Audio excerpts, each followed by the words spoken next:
catch much of the West Virginia-Kansas State game last night? Yeah, I watched pretty much all of it.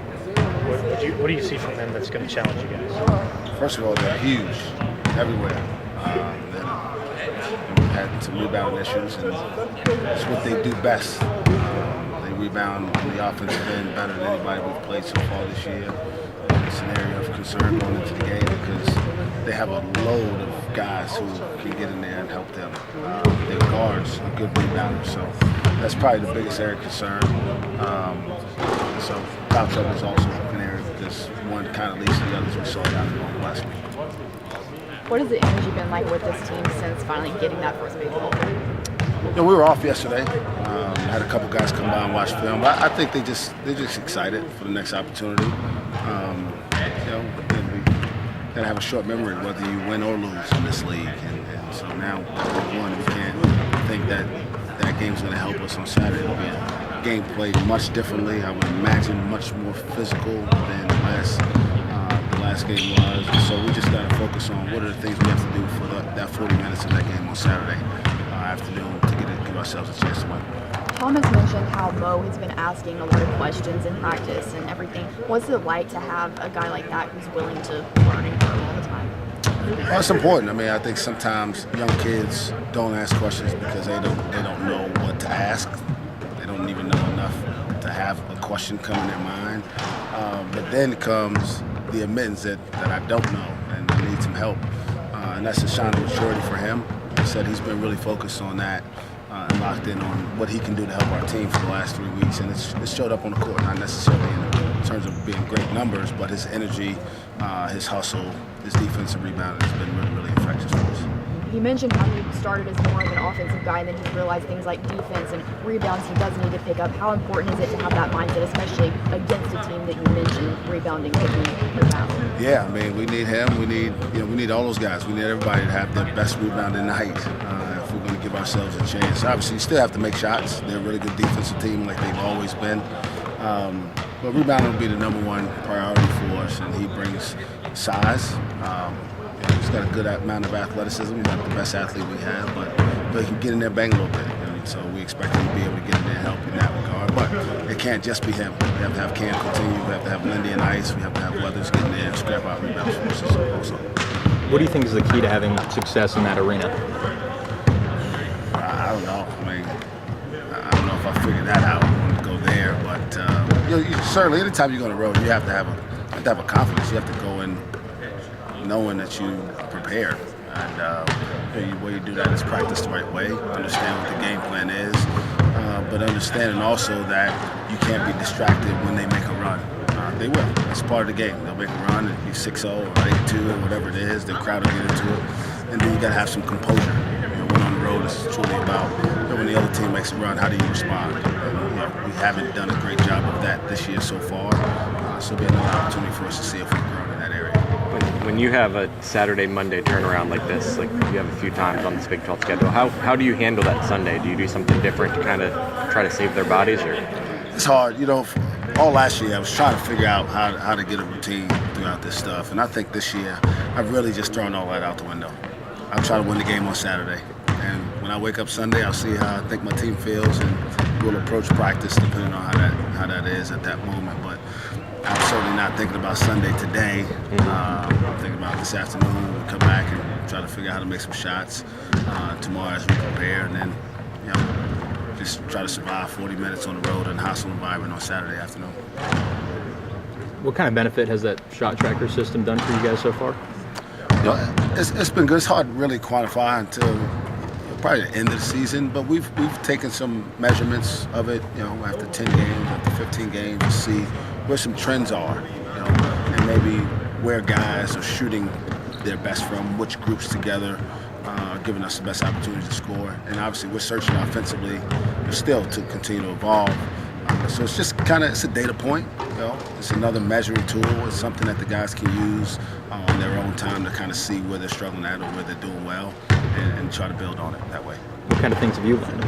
Well, I've learned that, there's a lot of things you can make technological in this world that I never thought of. I never thought you could hang sensors in the building and tell me what I was good at on the basketball court. I just thought you come in there, you find somebody to play one-on-one, or you bring a group of guys out here and play 5-on-5, and you learn how to play that way. But there's a lot more to it from a technological standpoint. What I've seen is, obviously, I think we have a lot of guys who can make shots. It hasn't showed up all the time, but the numbers tell me that you can trust over the course of the season that your shooting percentages will be pretty good. Are there other technological advancements you'd like to see that would make your job easier?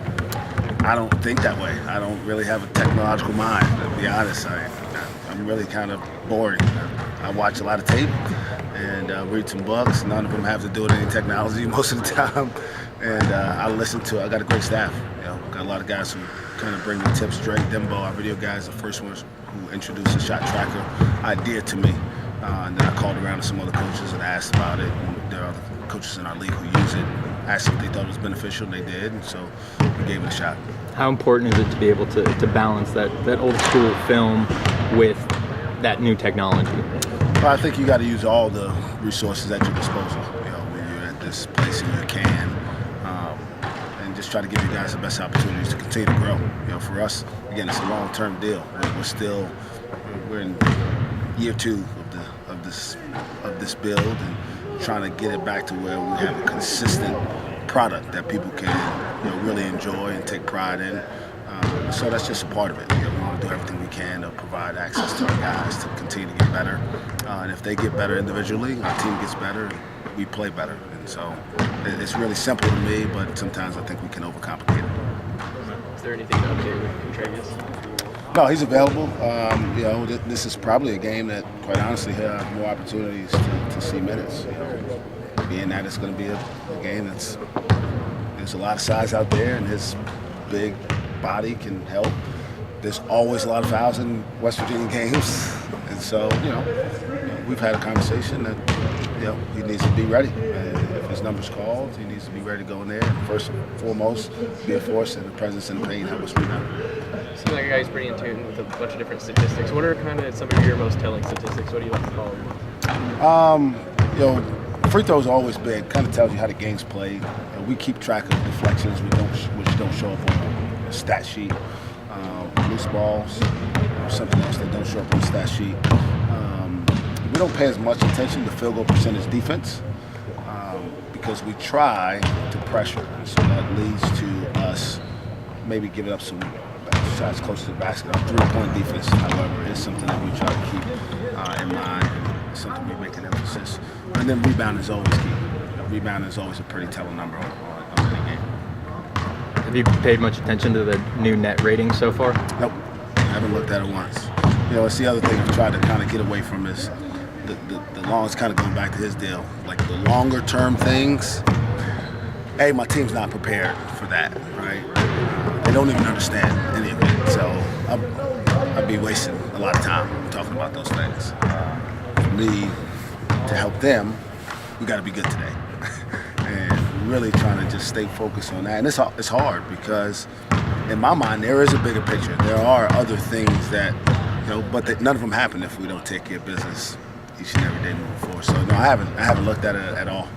Is that, you mentioned really kind of honing in on kind of the micro. Is that something you learned after year 1, or is that something that's special about this group because they're so young?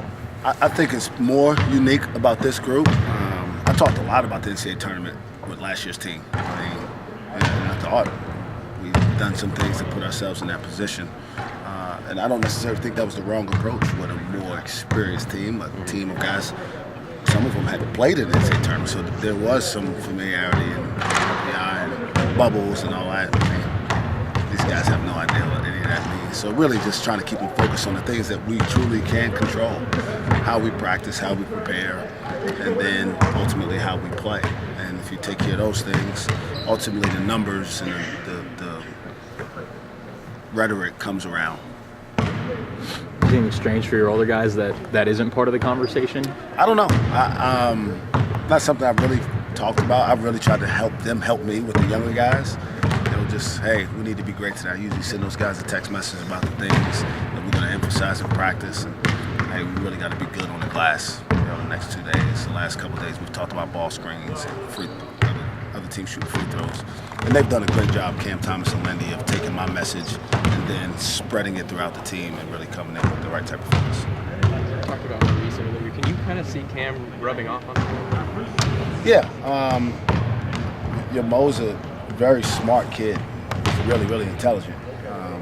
He's stubborn a little bit, and I think early on he allowed his stubbornness to get in the way of his progress. We talked about progress over pride. He had a little bit too much pride to allow himself to grow early, and he wanted to prove that he could shoot his way into the lineup. Well, you better make shots at a pretty high rate to do that, because the other end, where you're hurting your team, really can turn your teammates off, especially if then you're not making your shots. But I've seen him really kind of just change his approach entirely. Those 2 balls he chased down the other day, there's no chance he does that a month ago. No chance. And you're starting to buy in more to, what it takes for him to get on the court. So maybe he's selfishly motivated in that area, but he's also seeing that it affects his team. He saw that it affected our crowd. And continuing to get that buy-in on him leads to other guys starting to understand that they can do the same thing and earn opportunities.